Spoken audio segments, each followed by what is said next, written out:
Hi friends, welcome back to happy home maker. അപ്പോൾ എല്ലാവർക്കും സുഖം തന്നെയെന്ന് വിചാരിക്കുന്നു. അപ്പോൾ ഇന്ന് കുക്കിംഗ് വീഡിയോ ഒന്നുമല്ല, ഫ്രിഡ്ജ് ക്ലീൻ ചെയ്യുന്ന ഒരു വീഡിയോ ആണ്. എനിക്കറിയാവുന്ന കുറച്ച് ടിപ്സ് നിങ്ങളുമായിട്ട് ഷെയർ ചെയ്യാമെന്ന് വിചാരിച്ചു. അപ്പോൾ നമ്മുടെ അടുക്കളയിലെ ഏറ്റവും ഇമ്പോർട്ടൻ്റ് ആയിട്ടുള്ള ഒരു ഉപകരണമാണ് ഫ്രിഡ്ജ് എന്ന് പറയുന്നത്. നമ്മുടെ ഒരുപാട് ഭക്ഷണ സാധനങ്ങൾ സൂക്ഷിച്ച് വയ്ക്കുന്ന ഒരു ഉപകരണമാണ് ഫ്രിഡ്ജ്. അപ്പോൾ അത് മാക്സിമം ക്ലീൻ ആയിട്ട് ഇരിക്കേണ്ടത് നമ്മുടെ ഉത്തരവാദിത്വം തന്നെയാണ്. ഇല്ലെങ്കിൽ നമുക്ക് പല ഇൻഫെക്ഷൻസും വരാം. ഫ്രിഡ്ജിൽ വളരുന്ന ഒരുപാട് ഓർഗാനിസംസ് ഉണ്ട്. അപ്പോൾ മാക്സിമം നമ്മൾ ഫ്രിഡ്ജ് അറ്റ്ലീസ്റ്റ് ഒരു മന്തിൽ ഒരു തവണയെങ്കിലും നമ്മൾ ക്ലീൻ ചെയ്യാൻ ശ്രമിക്കുക. അപ്പോൾ ക്ലീൻ ചെയ്യുന്നതിന് മുന്നേ ഏറ്റവും ശ്രദ്ധിക്കേണ്ടത് എപ്പോഴും പവർ ഓഫ് ചെയ്യുക എന്നുള്ളതാണ്. അതിനുശേഷം വേണം ക്ലീൻ ചെയ്യാൻ ഇത് തുടങ്ങാൻ. അപ്പോൾ ആദ്യം നമുക്ക് ഇതിലെ എല്ലാ സാധനങ്ങളും ഒന്ന് മാറ്റി വയ്ക്കാം. അപ്പോൾ ഞാൻ എപ്പോഴും ഫ്രിഡ്ജ് ക്ലീൻ ചെയ്യുന്നത് നമ്മൾ സാധനങ്ങളൊക്കെ ഒരുവിധം കഴിഞ്ഞ് പിന്നെ നമ്മൾ ഗ്രോസറി ഷോപ്പിങ്ങിന് പോകുന്നതിൻ്റെ മുന്നെയാണ് ഞാൻ ക്ലീൻ ചെയ്ത് വെക്കുന്നത്. അപ്പോൾ എന്താണെന്ന് വെച്ചിട്ടുണ്ടെങ്കിൽ കുറച്ച് സാധനങ്ങളേ ഉണ്ടാവുള്ളൂ. അതേപോലെ തന്നെ നമുക്ക് ക്ലീൻ ചെയ്ത് കഴിഞ്ഞതിന് ശേഷം ഒരുപാട് സാധനങ്ങൾ അങ്ങോട്ട് എടുത്ത് വെക്കാനും കാണും. അപ്പോൾ ഇനി നമുക്ക് ഇതിലുള്ള ഗ്ലാസ് ട്രേകളൊക്കെ ഒന്ന് മാറ്റി വയ്ക്കാം. അപ്പോൾ ഞാൻ സാധാരണ ചെയ്യുന്നത് എല്ലാ ട്രേകളും ഊരി മാറ്റിയതിന് ശേഷം നമ്മുടെ സിങ്കിൽ കൊണ്ടുപോയിട്ടിട്ട് ഡിഷ് വാഷ് ഉപയോഗിച്ച് നല്ലപോലെ കഴുകുക എന്നുള്ളതാണ്. അപ്പോൾ ഈ ട്രേകളൊക്കെ കഴുകുമ്പോൾ നല്ലോണം സൂക്ഷിക്കുക. എന്താണെന്ന് വെച്ചിട്ടുണ്ടെങ്കിൽ നമ്മൾ ഈ സോപ്പൊക്കെ ആകുമ്പം പെട്ടെന്ന് കയ്യിൽ നിന്ന് സ്ലിപ്പായിട്ട് പോകാൻ നല്ല ചാൻസ് ഉണ്ട്. അപ്പം അതൊക്കെ ഒന്ന് സൂക്ഷിക്കുക.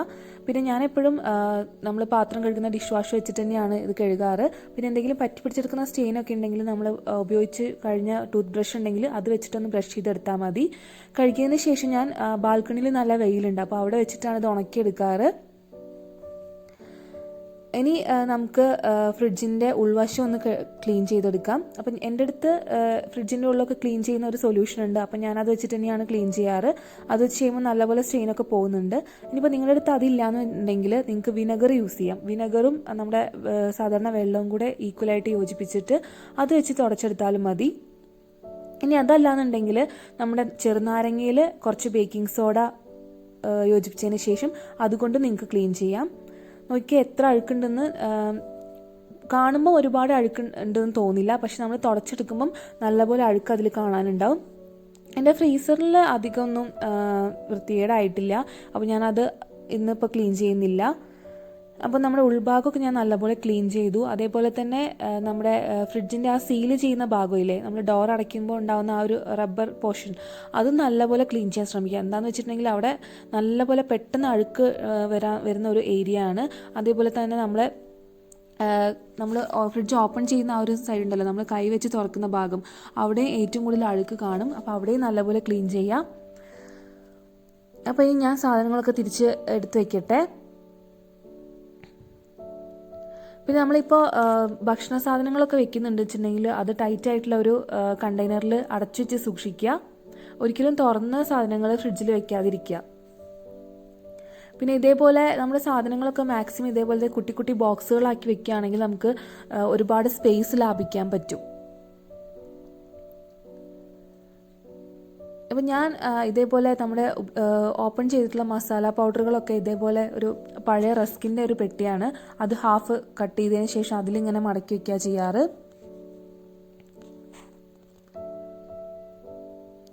പിന്നെ നമ്മൾ ഫ്രിഡ്ജിലുണ്ടാവുന്ന ഒരു ബാസ്ക്കറ്റ് ഉണ്ടല്ലോ, ഫ്രൂട്ട് ആൻഡ് വെജ് ഒക്കെ വെക്കാൻ വേണ്ടിയിട്ടുള്ള ഒരു ബാസ്ക്കറ്റ്, അപ്പോൾ അതിനുള്ളിൽ നമ്മൾ ഒരു ന്യൂസ് പേപ്പർ മടക്കിയിട്ട് വയ്ക്കുക.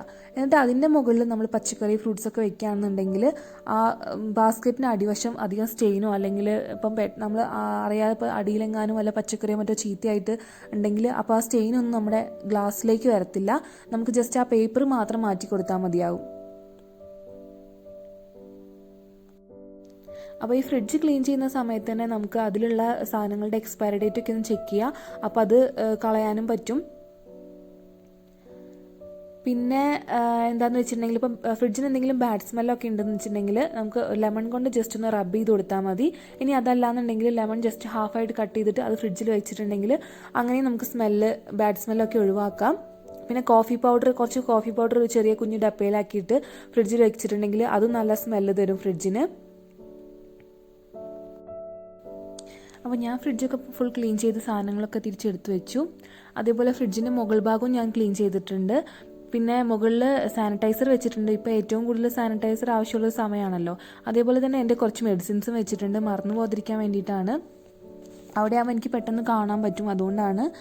അപ്പം ഇത്രയൊക്കെ ഉള്ളൂ. നമുക്ക് ഒരു 30 മിനിറ്റ് ഉണ്ടെങ്കിൽ നമ്മുടെ ഫ്രിഡ്ജ് സിമ്പിളായിട്ട് ക്ലീൻ ചെയ്തെടുക്കാവുന്നതേ ഉള്ളൂ. അപ്പോൾ എല്ലാവരും മാസത്തിലൊരിക്കലെങ്കിലും ഫ്രിഡ്ജ് ക്ലീൻ ചെയ്യുക.